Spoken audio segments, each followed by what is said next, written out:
તો જોયું હતું કે સર્વાત્મક ભાવના બે પ્રકાર હોય છે, એક સંયોગ દ્વારા અને બીજું વિયોગ દ્વારા. એટલે સંયોગ એટલે મિલન કે સાક્ષાત્કાર થવો, અને વિયોગ એટલે વિખુટા કે અલગ પડી જવું. અને આ બંને આ સંયોગ અને વિયોગ છે બંને અવતાર અને અનવતાર કાળમાં અનુભવાય છે. એટલે સર્વાત્મક ભાવનું પ્રાગટ્ય બહાર અને આંતર રૂપે થઈ શકે છે. તો જો બહાર પ્રભુનું પ્રાગટ્ય થાય તો તેને મુખ્ય રૂપે સંયોગ કહી શકાય છે, અને જો ગુણગાન વડે ભગવાન ભક્તના હૃદયમાં પ્રગટ થાય તો એને બે રીતે જોઈ શકાય, બાહ્ય વિયોગ અને આંતર સંયોગ. એવી રીતે જે ગુણગાન વડે જ્યારે ભગવાન ભક્તના હૃદયમાં પ્રગટ થાય તો આવી રીતે કહી શકાય છે. તો પ્રભુ બહાર પ્રગટ થઈને જે અનુભવ કરાવે છે તે જ અનુભવ આંતર સંયોગમાં પણ અનુભવાય છે. એટલે આંતર અને બાહ્ય સંયોગમાં કશો ડિફરન્સ કે ભેદ નથી. અને એવી જ રીતે જે અનુભવ અવતાર કાળમાં થાય છે એ અનવતાર કાળમાં પણ થાય છે. તો સર્વાત્મક ભાવમાં જોયું હતું કે બધી ઇન્દ્રિયો ભગવાનમાં જોડાઈ જાય તો એને સર્વાત્મક ભાવ કહેવાય. એટલે વાણીથી વાતચીત કરું કે આંખથી દર્શન, ભાવથી આલિંગન, હાથથી સેવા, ત્વચાથી સ્પર્શ અને કાનથી શ્રવણ. તો આવી રીતે બધા આપણી જે પણ ઇન્દ્રિયો છે ભગવાનમાં જોડાઈ જાય છે. અને આ બધું અવતાર અને આ બધી ઇન્દ્રિયોનો ભગવાનમાં જોડાઈ જવું એ અવતાર કાળમાં પણ થાય છે ને અનવતાર કાળમાં પણ થાય છે. એટલે એવું ના સમજ્યું કે આ ખાલી સંયોગ દ્વારા સંયોગમાં જ થઈ શકે છે, પણ આ સંયોગ અને વિયોગ અને અવતાર કાળ અને અનવતાર કાળ આ બધી જે સિચ્યુએશન છે એમાં આપની જે પણ ઇન્દ્રિયો છે ભગવાનમાં જોડાઈ શકાય છે. પણ અહીંયા પછી પ્રશ્ન થાય છે કે બાહ્ય સંયોગમાં આપની બધી બાહ્ય ઇન્દ્રિયોનું કમ્પ્લીટ વિનિયોગ પ્રભુમાં થઈ શકે કે ના થઈ શકે.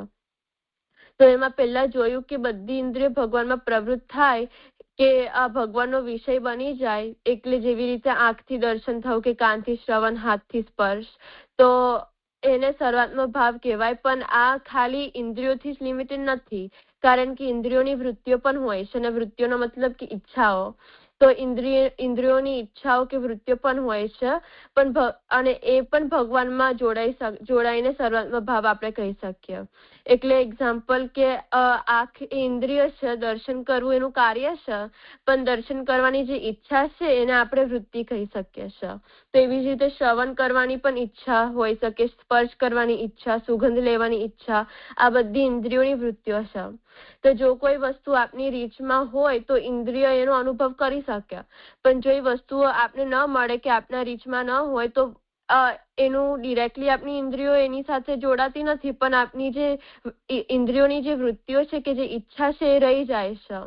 અને જ્યારે વસ્તુ આપના ડિરેક્ટલી આપની રીચમાં ન હોય તો આપને વધારે એ વૃત્તિઓ પ્રબળ બની જાય છે.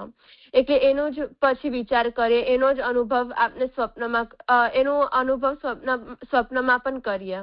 તો જો લૌકિક વસ્તુ બહાર ન મળે તો અંદર જે અનુભવ થાય છે એ કલ્પના રૂપે જ થાય છે. કે કોઈ વસ્તુ કે વ્યક્તિ આપને સ્વપ્નમાં આવે તો આપણે એવું કહીએ કે આ તો સ્વપ્નમાં જ છે, રિયલ નથી.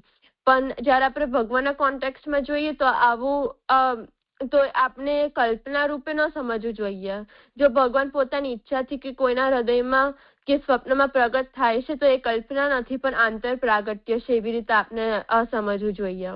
એટલે એ ભગવાનનું સાચું આંતર પ્રાગટ્ય જ છે જો ભગવાન ભક્તના હૃદયમાં પ્રગટ થાય તો, કે સ્વપ્નમાં પ્રગટ થાય તો ભગવાનનો જે બાહ્ય સાક્ષાત્કાર જેટલો સાચો છે એટલો જ આંતર અનુભવ પણ સાચો છે. એટલે બંનેનું જે ફળ છે એ સરખું જ છે, અને બંને સંયોગકાલીન સર્વાત્મક ભાવ જ આપણે સમજવું જોઈએ.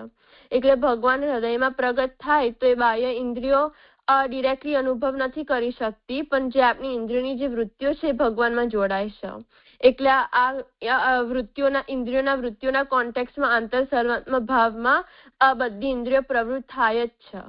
એટલે અહીંયા સંયોગ ચાર રીતે આપણે સમજ્યા કે અવતાર કાળમાં બાહ્ય સંયોગ, અવતાર કાળમાં આંતર સંયોગ, અને પછી અનવતાર કાળમાં બાહ્ય સંયોગ, અને અનવતાર કાળમાં આંતર સંયોગ. એટલે આવી રીતે ચાર સંયોગ જોયા. અને ચારે સ્થિતિઓમાં જો ઇન્દ્રિયો કે ઇન્દ્રિયોની જે વૃત્તિઓ ભગવાનમાં સંપૂર્ણ રીતે જોડાઈ જાય તો તેને સર્વાત્મક ભાવ કહી શકાય છે. એવું સમજાયું તું જાજા. હા, સારું. ઓર કોઈને કહેવું છે આમાં કઈ? મને મનમાં એવી સમજણ પડી હતી કે આપણે અહીંયા બે પ્રકારના સર્વાત્મ ભાવ જોયું હતું, સંયોગ અને વિયોગ. તો અને દરેકમાં બે પ્રકારો છે, અવતાર કાળ અને અનવતાર કાળ. તો સંયોગનો અર્થ થાય છે કે પ્રભુનું બહાર પ્રાગટ્ય અને ગુણગાન વખતે અંદરનું પ્રાગટ્ય. એટલે જો પ્રભુ આપના હૃદયમાં અનુભવડાવે છે તો એ બહારથી વિયોગ થયું, પણ એ તો અંદરથી સંયોગ થયું. એટલે પ્રભુ આપને જેટલું બહારથી અનુભવડાવે છે એટલું ભગવાન અંદરથી પણ અનુભવડાવી શકે છે. એટલે જે અવતાર કાળ અને અનુભવાય છે એટલું જ આપણે અનવતાર કાળમાં પણ અનુભવી શકીએ છીએ. એટલે આપણે એવું ના સમજવું જોઈએ કે જે અવતાર કાળમાં સંયોગનો અનુભવ થાય છે અનવતાર કાળમાં ના અનુભવી શકીએ. એટલે કે બહારથી સંયોગ અને વિયોગ એ સાપેક્ષ છે. તો સંયોગ બે પ્રકારના છે, સંયોગ અંદરથી પણ થઈ શકે છે અને બીજું બહારથી પણ થઈ શકે છે. હવે બહારથી સંયોગમાં બહારના ઇન્દ્રિયો એનો અનુભવ કરે એવું સ્પષ્ટ છે, એટલે આંખથી ભગવાનના દર્શન કરે છે વગેરે. પણ જે સાક્ષાત્કાર છે કે સર્વાત્મ ભાવ છે, જેમ ઇન્દ્રિયો માટે છે એવી રીતે એમની વૃત્તિઓ માટે પણ છે. વૃત્તિઓ એટલે કે જે કે વસ્તુ અનુભવવા માટે લાલસા એટલે કે કામના.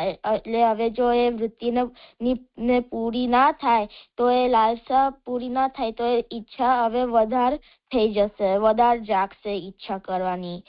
અને એટલે આપણે અંદરથી તો પછી એ જો થઈ જાય એટલે કે શ્રવણ ઈચ્છા કે વગેરે થઈ જાય વધારે, તો ત્યારે આપણે અંદરથી આપણે ફેન્ટસી તરીકે અનુભવી લઈએ છીએ. એટલે કે એને આંતર સંયોગ કહેવાય છે. એટલે ભગવાન સર્વરૂપ છે. એટલે જો પ્રભુ કોઈના મનમાં પ્રગટ થવાનું ઈચ્છે તો એને આંતર અનુભૂતિ આપે છે. એટલે જેટલું ફળરૂપ બાહ્ય અનુભૂતિ છે એટલું ફળરૂપ આંતર અનુભૂતિમાં પણ છે. બંનેમાં કોઈ ભેદ નથી. તો સંયોગકાલીન સર્વાત્મ ભાવમાં આપણે 4 પ્રકારથી આપણે કહી શકીએ છીએ, અવતાર કાળ, અનવતાર કાળ, બાહ્ય અને આંતર. એટલે આવી 4 પોસિબિલિટીઝ હોય છે. મને એવી સમજણ પડી હતી. હા, સરસ.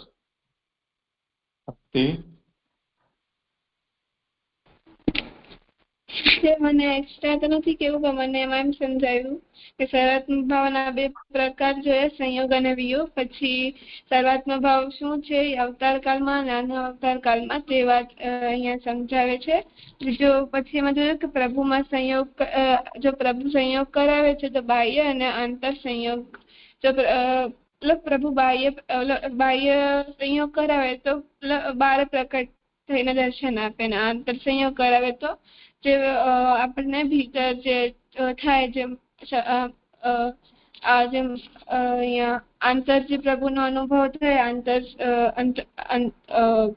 મનમાં જે આપણે પ્રભુનું ભાવાત્મક સ્વરૂપ આપે સમજાયું તો આગળ, તો એવા દર્શન જે થાય તો તેને આપણે આંતર સંયોગ કહીએ છીએ. તો અને પછી આગળ જોયું હતું કે જે 4 પ્રકારની પોસિબિલિટીઝ જોઈ હતી કે સંયોગકાલીન સર્વાત્મ ભાવ ભલે આંતર હોય કે બાહ્ય, અવતાર કાળમાં હોય કે અનવતાર કાળમાં, 4 પોસિબિલિટીઝમાં બધું ફલરૂપ હોય છે. એટલે બધા ફલરૂપ જે હોય છે તે એક સમાન જ હોય છે. એમાં કોઈ એમ અવતાર કાળમાં અલગ હોય ને અનવતાર કાળમાં અલગ રીતે જોવા એવું નથી હોતું. બધામાં એક સમાન જ હોય છે. તો અને એટલે પછી જોયું કે બાહ્ય પ્રકટ સ્વરૂપ એટલે બાહ્ય ઇન્દ્રિયોને સંયોગ સારી રીતે થાય છે અને સ્પષ્ટ રીતે દેખાય પણ છે. અને તો તે આપણે જે બાહ્ય સંયોગ કહીએ છીએ એનો આ રીતે સમજાય છે. પછી સાક્ષાત્કાર કે સર્વાત્મ ભાવ તે ઇન્દ્રિયોને પણ છે અને ઇન્દ્રિયોની વૃત્તિને પણ છે. તો જેમ એનો એક્ઝામ્પલ આંખનો લીધો તો કે આંખ તો ઇન્દ્રિય છે, તો જે દર્શન કરે છે તેની વૃત્તિ છે. તો દર્શનની લાલસા કે સૂંઘવાની લાલસા કે શ્રવણ કરવાની લાલસા, આ બધું વૃત્તિ છે ઇન્દ્રિયની. તો એના પછી તો આ ઇન્દ્રિયોની વૃત્તિનું જે આગળ જોયું તો ઇન્દ્રિય અને વૃત્તિ બંને પ્રભુમાં લગાડવી એને સર્વ કહેવામાં આવે છે. તો એક અર્થ જે હતો એનો, તેમાં ઇન્દ્રિયો તો આપણે દેખાય કે તે લાગે છે, પણ અમુક ઇન્દ્રિયો એવી હોય કે આપણને લાગતી હોય કે ઇન્દ્રિયોની વૃત્તિ કેવી રીતે થાય છે તો અહીંયા સમજાવ્યું હતું આપે.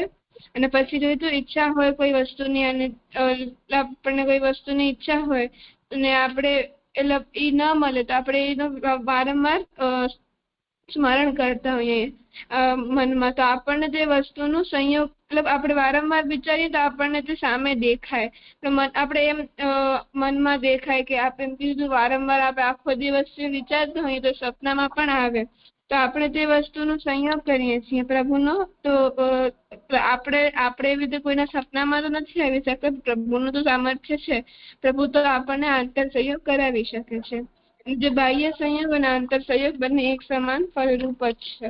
એટલે સંયોગકાલીન સર્વાત્મ ભાવ ભલે આંતર હોય કે બાહ્ય, અવતાર કાળમાં હોય કે અનવતાર કાળમાં, આ બધું ફળરૂપ જ છે. એમાં કોઈ આમ ઓછું વધારે નથી, એક સમાન જ છે બધાનું ફળ. મને એમ સમજાયું હતું. હા હા, સરસ. હો, બધા સારું કર્યું. કઈ કોઈ પૂછવાનું તો નહીં તો આગળ કર. હજાર વિપ્રયોગકાલીન સર્વાત્મ ભાવાનુભવઃ. ભગવાનના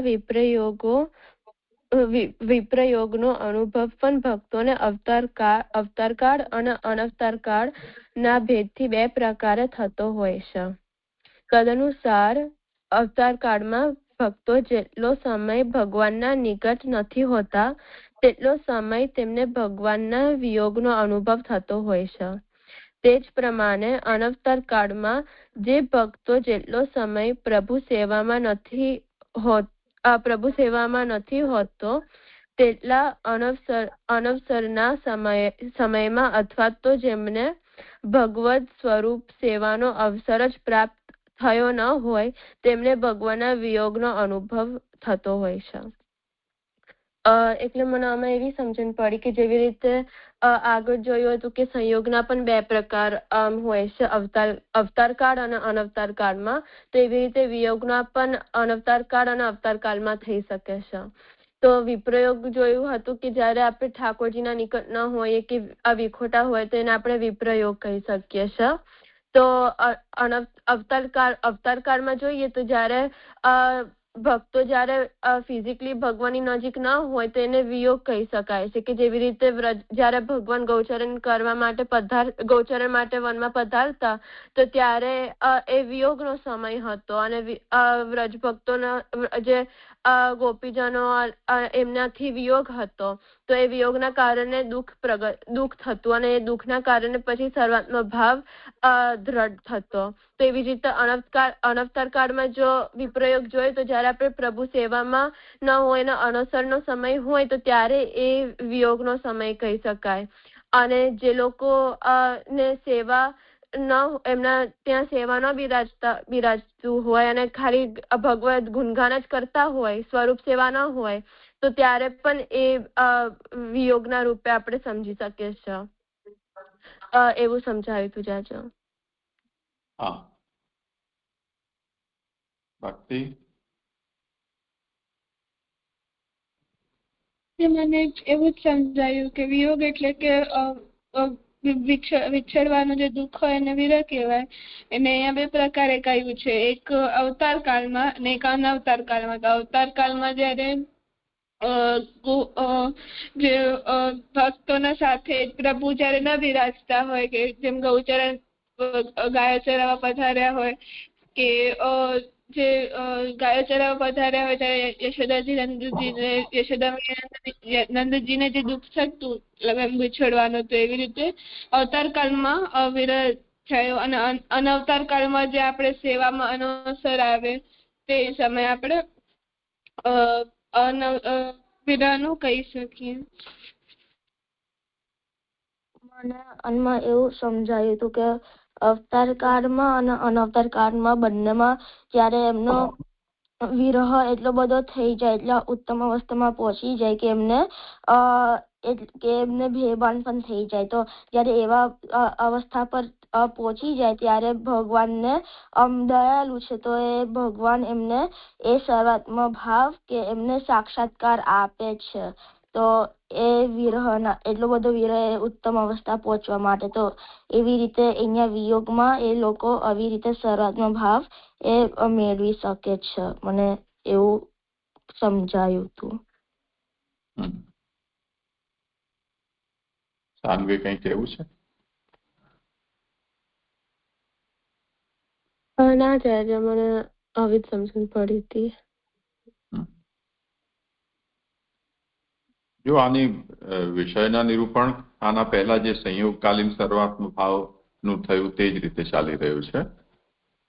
સર્વાત્મ ભાવ શું છે એની પરિભાષા આપ્યા પછી સંયોગકાલીન સર્વાત્મ ભાવમાં સંયોગ કોને કહેવાય અને એમાં અવતાર અને અનવતારના ભેદ એવી રીતે અહીંયા પણ પહેલે વિયોગ શું છે અને તે પછી વિયોગ અવતાર કાળમાં વિયોગ અનવતાર કાળમાં વિયોગ અને એમાં થતો સર્વાત્મ ભાવનો અનુભવ તે રીતે આ વિષય ચાલી રહ્યો છે. એ જ તમે સમજીને કરો.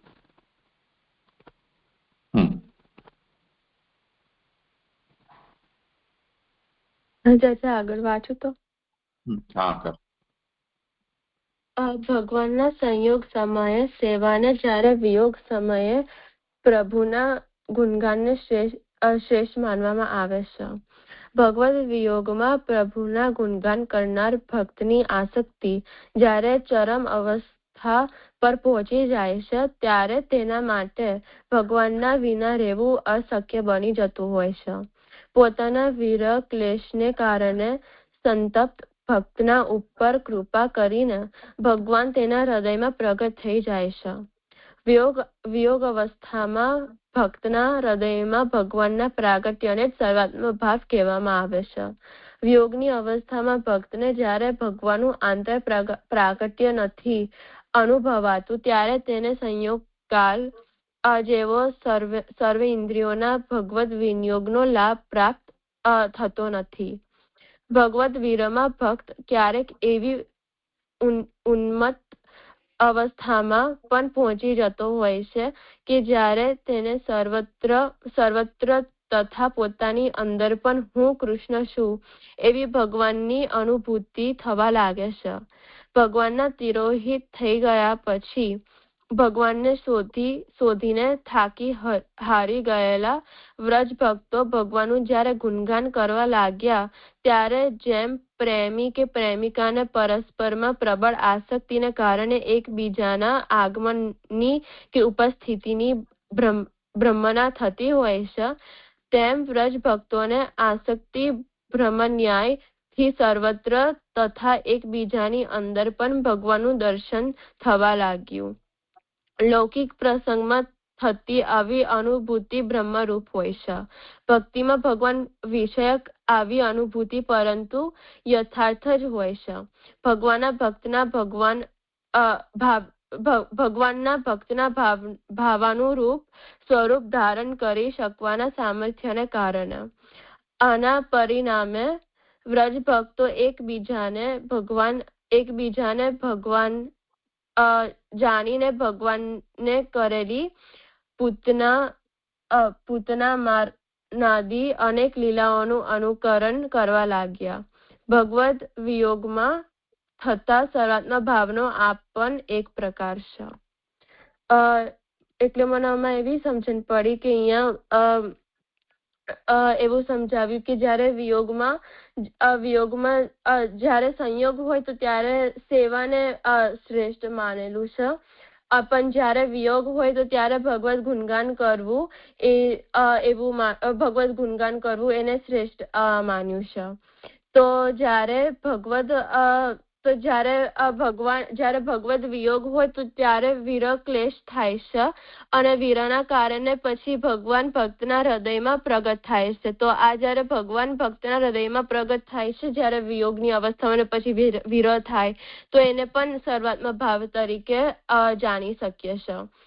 અને પણ એવી પણ સ્થિતિ હોય છે કે જ્યારે ભગવાન ભક્તના હૃદયમાં પ્રગટ નથી થતા તો ત્યારે એમને એવો વિરહ થાય છે કે એમને બધે જ ભગવાન ભગવાન જ દેખાય છે. અને મને લાગે છે કે આગળ આપણે જોયું હતું કે ઇન્દ્રિયો અને ઇન્દ્રિયોની વૃત્તિ તો મન ભગવાન સર્વાત્મ ભાવમાં જોયું હતું કે સર્વાત્મ ભાવ ત્યારે થાય કે જ્યારે આપણી બધી ઇન્દ્રિયો ભગવાનમાં જોડાઈ જાય. તો જ્યારે વિયોગની અવસ્થા હોય તો ત્યારે આપની જે પણ ઇન્દ્રિયો છે ડિરેક્ટલી ભગવાનમાં નથી જોડાતી, પણ આપની જે વૃત્તિઓ છે એ ભગવાનમાં જોડાઈ શકે છે, તો એ પણ સર્વાત્મક ભાવ રીતે કહી શકાય. તો જ્યારે વિયોગની અવસ્થા હોય અને ભગવાન ભક્તના હૃદયમાં પ્રગટ નથી થતા, તો ઇન્દ્રિયો નથી જોડાતી પણ એની જે વૃત્તિઓ છે એ જોડાય છે, કારણ કે એમને ભગવાનના દર્શન કરવાની ઈચ્છા હોય છે. એટલે એ ઈચ્છાના કારણે જે પણ એમની વૃત્તિઓ છે એ ભગવાનમાં જોડાઈ જાય છે, અને એના કારણે એમને આસક્તિ બ્રહ્મ ન્યાય એવું અહીંયા સમજાયું કે બધે જ ભગવાન દેખવા મળે છે. અને જેવી રીતે બ્રજ ભક્તોને પણ જયારે ભગવાનના દર્શન નતા થતા, તો એમને ભગવાનના ગુણગાન કરવા માંડ્યા અને બધે જ ભગવાન બધે જ ભગવાન દેખાતા. તો આ આસક્તિ બ્રહ્મ ન્યાય છે. પણ આપણે અહીંયા સમજવું કે જયારે ભગવાનનો કોન્ટેક્સ્ટ હોય તો આ ભ્રમ નથી કે કલ્પના નથી, પણ એ ભગવાન જ છે, કારણ કે ભગવાન તો સર્વ સામર્થ્યવાન છે. એટલે જે ભગવાનના જો દર્શન થઈ રહ્યા છે એવી રીતે, તો એ ભ્રમ નથી, એ ભગવાનના જ પ્રગટ થયેલા છે એવી રીતે જ આપણે માનવું જોઈએ. તો આ પણ એક પ્રકારની સર્વાત્મક ભાવ તરીકે આપણે જાણવું જોઈએ. વિયોગકાલીન સર્વાત્મક ભાવ આ બીજી રીતે પણ થઈ શકે એવું સમજાયું જાય છે.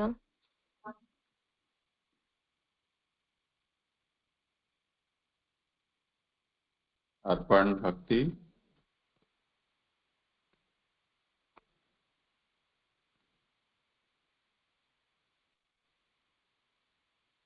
ક્યાં ગયા?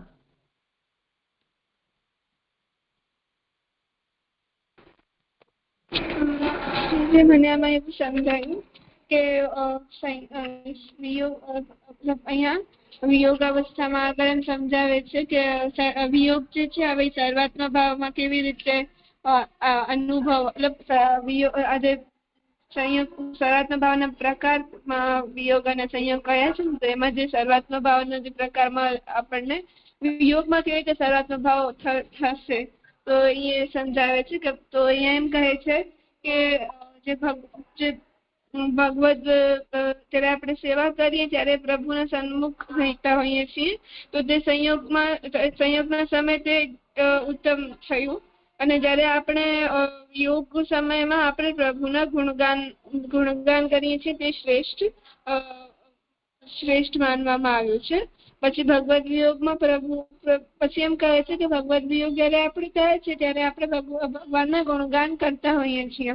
અને પછી આપણે આમ સંન્યાસ નિર્ણયમાં પણ જોયું હતું કે તે વિરહ પછી જે ભક્તને અત્યંત વિરહ થાય છે અને ગરી પરિપક્વ અવસ્થા હોય વિરહની, અને પ્રભુને એવું થાય કે હવે આને ફળ આપવાનું સમય આવી ગયું છે, તો તેને ફળ પ્રભુ આપે છે. તો ત્યારે તેને પ્રભુના દર્શન થાય છે. ત્યારે તે ભક્ત યા તો પ્રભુમાં એનું એમ સાયુજ્ય થઈ જતું હોય છે, યા તો પ્રભુ આમ દર્શન એના હૃદયમાંથી પ્રભુ બારે પ્રકટ થાય છે, યા તો એના અંતરમાં જે પ્રભુ દર્શન આપે છે તે એના માટે વિરહી ભક્ત માટે એકદમ ઉત્તમ અવસ્થા, ફલરૂપ અવસ્થા કહેવાય છે, ને એ જેનો સર્વાત્મક ભાવ છે. પણ જો અગર પ્રભુ એને આ અવસ્થામાં દર્શન ના આપે તો પછી પ્રભુને થાય કે હજી આને હજી થોડો સમય લાગશે, તો તે ભક્ત બધી ઇન્દ્રિયોનો વિનિયોગ એનો સેવા કરતી સંયોગકાલીન અવસ્થાની જેમ એની વિયોગકાલીન અવસ્થામાં બધી ઇન્દ્રિયોનો તો પ્રભુમાં સંયોગ નથી થતો, પ્રભુમાં આપણે વિનિયોગ નથી કરી શકતા. પણ આપણે અમુક જે ગુણગાન દ્વારા પ્રભુને જે વિયોગ અવસ્થામાં આપણે યાદ કરીએ છીએ, તો એનામાં જે ભક્ત છે એને એટલી ઉત્તમ અગર એને ઉત્તમ અવસ્થા જે આવી ન હોય પરિપક્વ અવસ્થા, તો પ્રભુ એને દર્શન નથી આપતા. અને યા તો એવી રીતે દર્શન આપીને તિરોહિત થઈ જાય છે પ્રભુ, તો ભક્ત એકદમ આતુર થઈ જતા હોય છે કે પ્રભુ ક્યાં ગયા એમ, એટલે મૂકીને કેમ પધારી ગયા.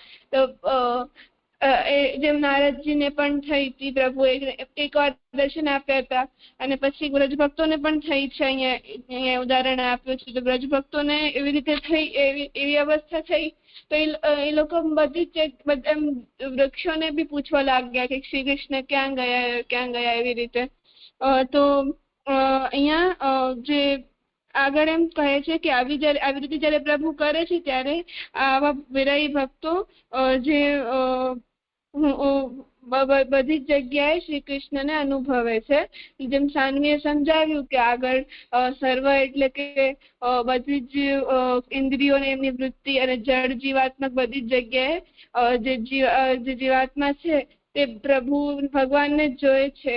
એને બ્રહ્મ જ્ઞાન થઈ જતું હોય છે. એવી રીતે અહીંયા કને અને આ જીવાત્માને પ્રભુ આવી રીતે તિરોહિત થઈ જાય છે પાછા, ત્યારે એને પણ બધી જ જગ્યાએ ભગવાન દેખાય છે અને પોતામાં પણ ભગવાન જ દેખાય છે કે હું શ્રી કૃષ્ણ છું. પછી અને અમારે એક્ઝામ્પલ આપ્યો છે કે આમ વ્રજભક્તોને જ્યારે આવી રીતે પ્રભુ કરતા પ્રગટ થઈને પાછા પધારી જતા તો એમને એવું લાગતું કે અમને ભ્રમ થયો છે કે પ્રભુ પધાર્યા હતા. તો આ આસક્તિ બ્રહ્મ ન્યાય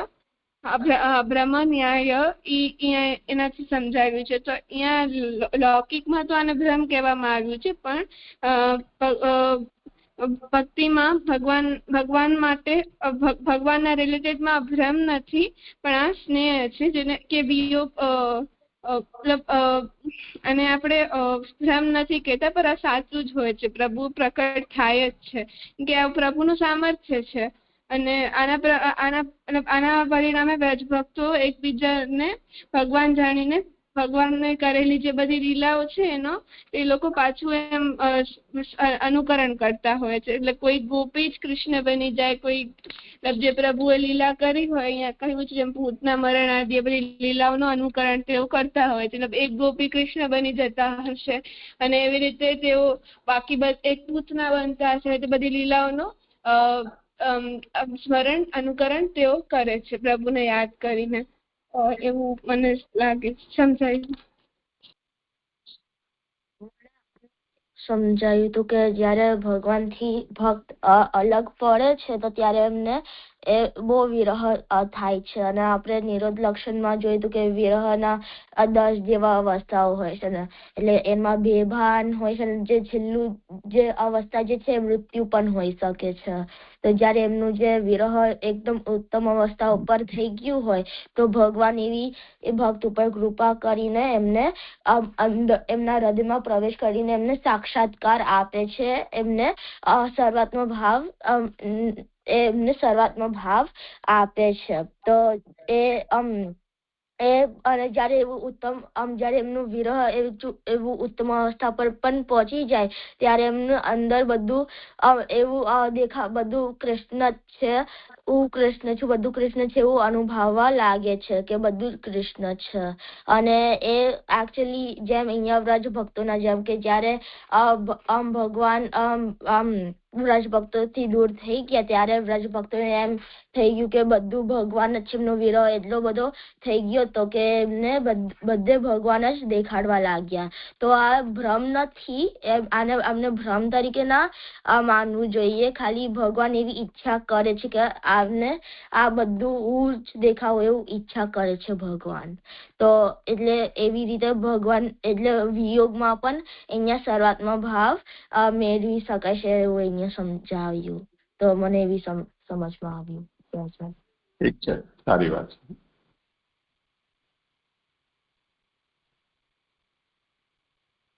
કરો ભલે. હા ચાચા, સાચો સર્વાત્મ ભાવ તો ભક્તિથી થાય તે જ. શ્રી ભાગવતમાં વર્ણવાયું છે કે ઉઠતા બેસતા સૂતા જાગતા ચાલતા ફરતા દરેક સમયે દરેક અવસ્થામાં શ્રી કૃષ્ણનું જ ચિંતન કરનારા કંસને સંપૂર્ણ જગત કૃષ્ણમય દેખાવા લાગ્યું. અહીં આપણે કંસને પણ સર્વાત્મ ભાવના જેવી અનુભૂતિ થતી જોઈ શકીએ છીએ. કંસને થતી અનુભૂતિને પરંતુ સર્વાત્મ ભાવ કહેવું યોગ્ય નહીં ગણાય, કારણ કે આપણે પૂર્વે જોઈ ગયા તે પ્રમાણે ભાવનો અર્થ પ્રેમ થાય છે. આ દ્રષ્ટિએ સર્વાત્મક ભાવની અનુભૂતિમાં ભગવાનમાં પ્રેમ અનિવાર્યપણે હોવું જોઈએ. કંસ તો ભગવાનનો વેરી હતો. તેને થયેલી આવી અનુભૂતિનું કારણ પ્રેમ ન હોય, દ્વેષ કે ભય હતો. એટલે મને એવું સમજાયું કે અહીંયા કંસનું સમજાવ્યું કે કંસની એવી અવસ્થા હતી કે આપને લાગે કે સર્વાત્મક ભાવ છે, કારણ કે ઉઠતો બેસતો સૂતો જાગતો એની બધી જે પણ ઇન્દ્રિયો હતી એ ભગવાનમાં જ જોડાયેલી હતી, એ ભગવાનનું જ ચિંતન કરતા હતા. તો આપને એવું લાગે કે સર્વાત્મક ભાવનો મતલબ કે બધી ઇન્દ્રિયો ભગવાનમાં જોડાઈ જવું, તો કંસની પણ બધી ઇન્દ્રિયો ભગવાનમાં જોડાઈ ગઈ હતી, તો એ પણ સર્વાત્મક ભાવની અવસ્થા કહી શકાય. પણ અહીંયા સમજાવ્યું કે એ કંસની જે કંસ તો ભગવાન પ્રત્યે દ્વેષ કરતો હતો, ભગવાનનો વેરી હતો, તો એને સર્વાત્મક ભાવ ના કહી શકાય, કારણ કે સર્વાત્મક ભાવમાં જે ભાવ છે એનો મતલબ કે પ્રેમ કે સ્નેહથી થતો જે સર્વાત્મક ભાવ. તો સ્નેહ હોય તો ત્યારે જ એવી સ્નેહ દ્વારા જ્યારે એવી પ્રબળ આસક્તિ કે જ્યારે ભગવાનમાં થઈ જાય કે ભગવાનનું જે ચિંતન કરીએ કે બધી ઇન્દ્રિયો ભગવાનમાં જ જોડાઈ જાય, તો એ પ્રેમથી થતી અવસ્થા છે. પણ કંસને પ્રેમ નતું ભગવાન પ્રત્યે, દ્વેષ હતો. તો આપણે એને અને કંસને તો ભગવાને મારવાનો બહુ જ પ્રયત્ન કર્યો હતો, તો એ કંસની અવસ્થાને આપણે સર્વાત્મક ભાવ તરીકે ના જાણી શકીએ. એ સર્વાત્મક ભાવ ત્યારે જ કહેવાય કે જ્યારે પ્રેમ કે સ્નેહ દ્વારા જ્યારે ઇન્દ્રિય ભગવાનમાં જોડે, તો ત્યારે જ એ સર્વાત્મક ભાવની અવસ્થા આપણે કહી શકીએ. એવું સમજાયું છે આજે.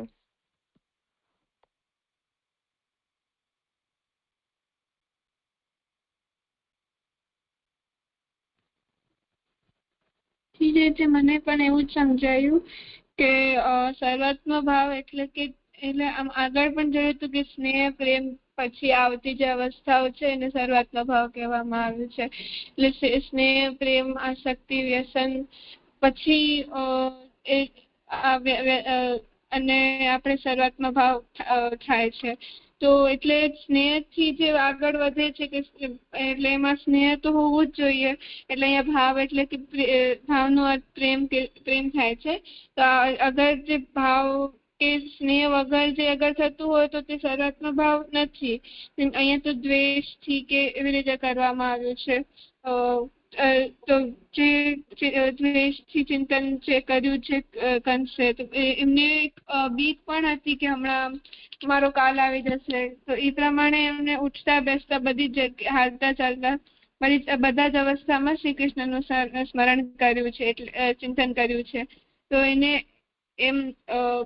એમ તો સર્વાત્મક ભાવ અહીંયા કહેવાય થઈ શકે એવું અહીંયા કહે છે, પર એમ હોતું એવું નથી, કારણ કે એમ બધી જ ઇન્દ્રિયોનો વિનિયોગ પ્રભુમાં કરાવવું એવું એને જ સર્વાત્મક ભાવ કહેવાય એવું એમ નથી.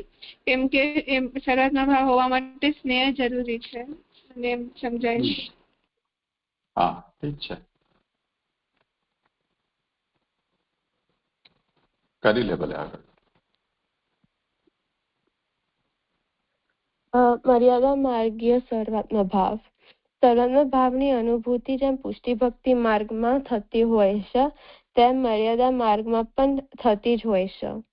પુષ્ટિ ભક્તિ માર્ગીય તથા મર્યાદા માર્ગીય સર્વાત્મક ભાવ વચ્ચે તફાવત એટલો હોય છે કે મર્યાદા માર્ગીય સર્વાત્મક ભાવમાં કેવળ આત્માથી અને તે પણ બ્રહ્માનંદની અનુભૂતિ થતી હોય છે, જ્યારે પુષ્ટિ ભક્તિ માર્ગીય સર્વાત્મક ભાવમાં બધી ઇન્દ્રિયો, અંતઃકરણ તથા આત્માથી પણ ભજનાનંદની અનુભૂતિ થાય છે.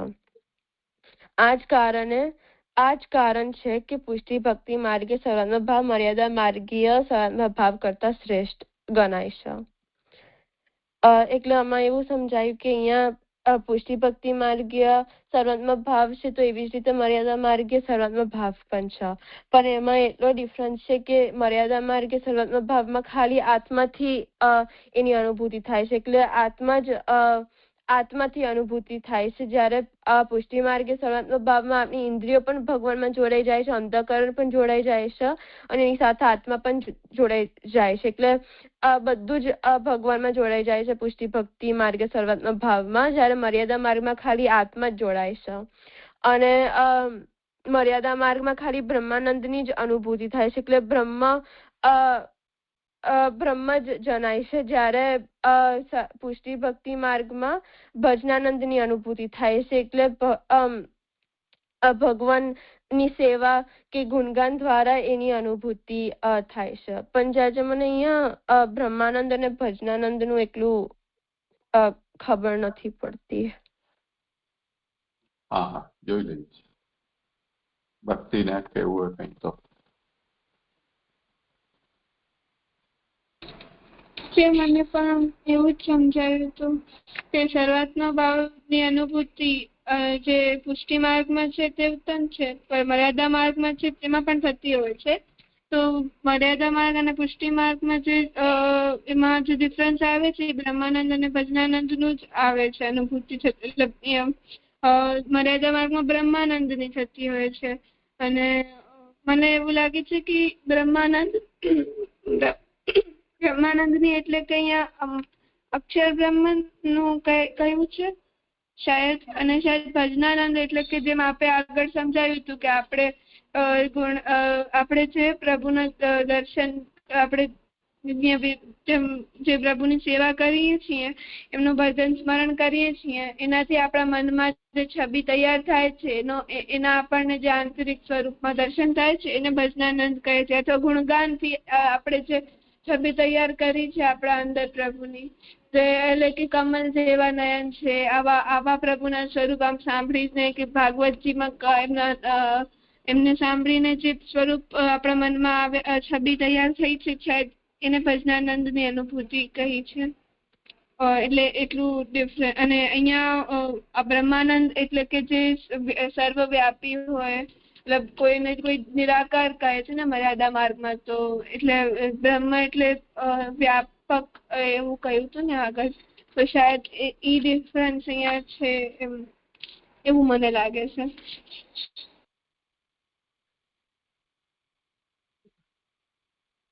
બ્રહ્માનંદ અને ભજનાનંદ એમાં જેમ ભક્તિએ કહ્યું તે રીતે બરોબર છે. બ્રહ્મ એટલે અક્ષર બ્રહ્મ. અક્ષર બ્રહ્મ પુરુષોત્તમની વ્યાપકતા છે. તો જે પુરુષોત્તમ શ્રી કૃષ્ણનો જે આનંદ વ્યાપક રૂપમાં છે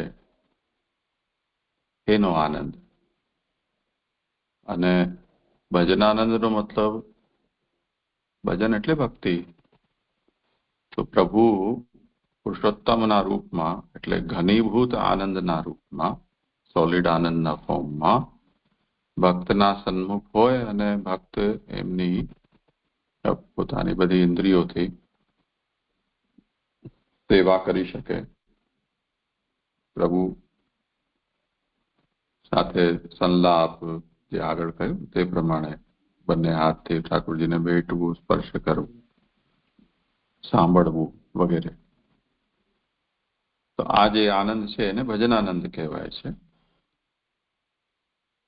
અને એ ભજનીય શ્રી કૃષ્ણનો જે વ્યાપક આનંદ છે એ આત્માથી અનુભવવું એ બ્રહ્માનંદ. એનું ઉદાહરણ એવી રીતે આપવામાં આવે છે કે તરસ્યો વ્યક્તિ છે એને આપણે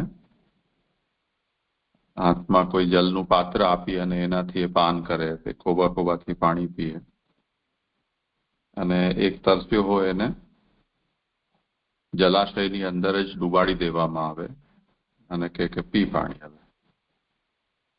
તો જે બ્રહ્માનંદ છે એ જલમાં ડૂબી જઈને એને જલપાન કરવું એ ઉદાહરણથી સમજી શકાય. અને ભજનાનંદનો મતલબ જલાશયના તીર કાંઠા ઉપર બેસીને ખોબે જલ પીવું એ રીતે.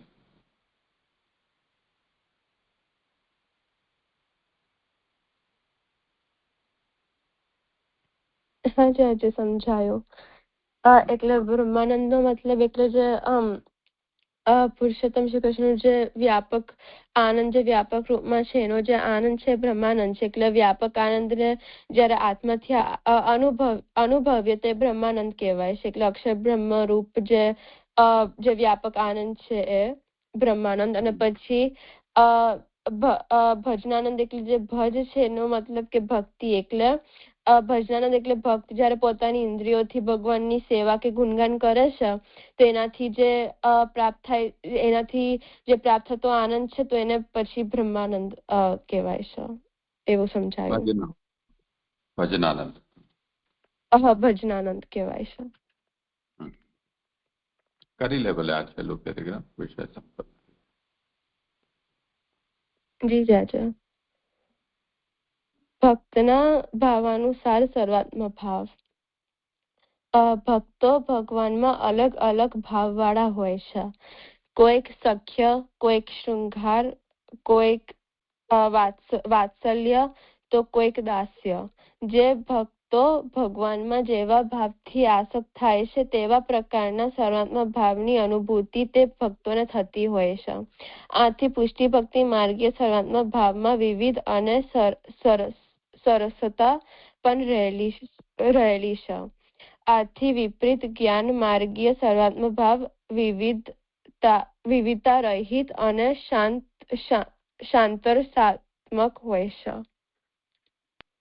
એટલે મને આમાં એવી સમજણ પડી કે જે સર્વાત્મ ભાવ છે તો એ અલગ અલગ રૂપે અનુભવાય છે. કારણ કે જયારે ઇન્દ્રિય ભગવાનમાં જોડાય છે તો જે ભગવાનનું જે સ્વરૂપ છે એ બધા જુદી જુદી રીતે અનુભવ કરે છે અને એમના ભાવ ઉપર ડિપેન્ડન્ટ છે. કોઈ દાસ્ય ભાવથી, કોઈ વાત્સલ્ય ભાવથી, જે ભાવથી ભગવાનનું ભજન કરે છે કે સેવા કરે છે તો એ રીતે એમને સર્વાત્મ ભાવની અનુભૂતિ એમને થાય છે. કારણ કે ભગવાન એ રૂપે પ્રગટ થઈને દર્શન આપે છે અને એવા રૂપે ભગવાન ભક્તના હૃદયમાં એ રૂપે ભગવાન હૃદયમાં પ્રગટ થાય છે. એટલે બધાના જે સર્વાત્મ ભાવ છે એ જુદા પ્રકારના હોય છે. પણ પછી જયારે આપણે જ્ઞાન માર્ગે સર્વાત્મ ભાવ સાથે કમ્પેર કરીએ તો એમાં કશી વિવિધતા નથી હોતી. એટલે એ જયારે પુષ્ટિ ભક્તિ માર્ગે સર્વાત્મ ભાવ હોય છે તો એમાં તો વિવિધતા હોય છે. જયારે જ્ઞાન માર્ગે સર્વાત્મ ભાવમાં એવી વિવિધતા નથી હોતી. એવું સમજાયું જાજો.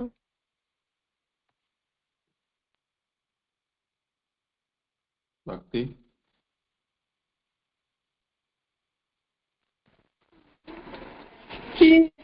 એમ સમજાયું કે આજે અહીંયા ભક્તના અલગ અલગ ભક્તના અલગ ભાવ હોય છે ને એટલે એ પ્રમાણે એમને સર્વાત્મ ભાવ થાય છે. તો જે ભક્તનો જેવો ભાવ હશે તેને તેઓ તે રીતે તે રીતે એને આસક્તિ પ્રભુમાં થતી હોય છે ને એ રીતે એને સર્વાત્મ ભાવ ની અનુભવ એને થાય છે. એટલે પુષ્ટિ માર્ગમાં સર્વાત્મ ભાવમાં એટલે અલગ અલગ અને અલગ અલગ આમ મતલબ એક જ એમ કઈ નથી દીધું કે આનાથી એક જ ભાવ હોય એવું નથી થયું. પણ અલગ અલગ રસ છે, વિવિધતા અને સરસતા પણ રહેલી છે એમ. તો અને અહીંયા મતલબ એના એકદમ ઓપોઝિટ જ્ઞાન માર્ગીય સર્વાત્મ ભાવ છે. એનામાં કોઈ એમ વિવિધતા નથી પણ અહીંયા એક જ વાત એમ શાંત રસાત્મક હોય એમ એક જ કહી દીધું છે. એક જ ભાવ હશે એમનામાં એવું સમજાયું. ઠીક છે. જે અહીંયા શાંત રસાત્મક એ સમજાવશો એના સમજાયું. એટલે રસના જે પ્રકાર છે 9 કે 10 એમાં એક રસ શાંત છે. હવે શાંત રસને વર્ણન કરી શકવું થોડું અઘરું છે કેમ કે નહીં તો એ શાંત ન રહે. પણ શાંતનો મતલબ એ છે કે જેટલા પણ રસના પ્રકારો છે એ કોઈ પણ પ્રકાર ન હોય એમાંનો તો પછી એને આપણે બચ્યો હોય શાંત રસ એવી રીતે કહી શકીએ.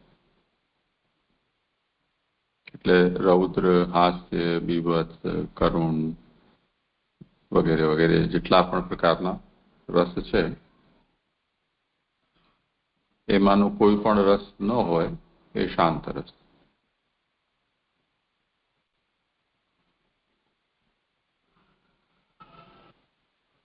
ઠીક છે હા સમજાયું. સારું, અહીંયા આપણે આજે વિરામ રાખીએ. કાલે આ વિષય આખો ફરીથી રિવાઇઝ કરશું.